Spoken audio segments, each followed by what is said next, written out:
When life gives you eggs, you make fresh pasta. So we're gonna kick things off with some all-purpose flour. Quick note, if you have semolina or doppio zero, then go ahead and use that. But if it is not available, then we will settle for all-purpose flour.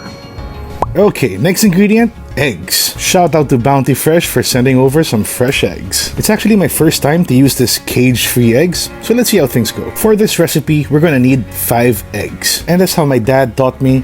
1 egg is to 100 grams of flour. So at this point, you're going to need 500 grams of flour and 5 eggs. On a clean table, make a well out of the flour, like so. In with the eggs, and now is the time where you slowly introduce the flour with the eggs. By the way guys, some recipes may call for the use of water, but this is subject to change based on how big your eggs are.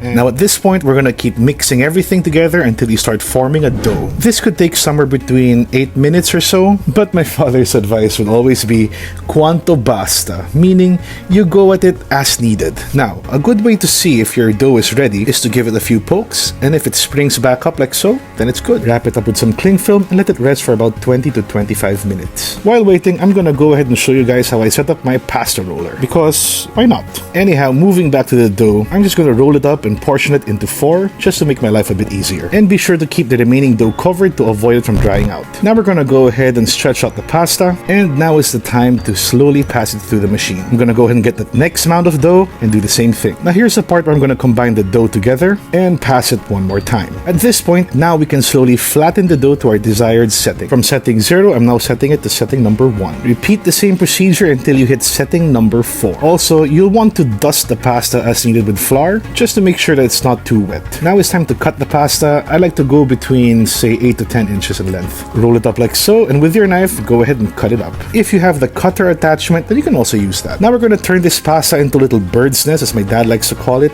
Using your 3 fingers, simply roll it up, and there you go. And just like that, ladies and gents, your pasta is ready for cooking. Drop this in boiling water for about a minute or maximum of 2 minutes, and you are done.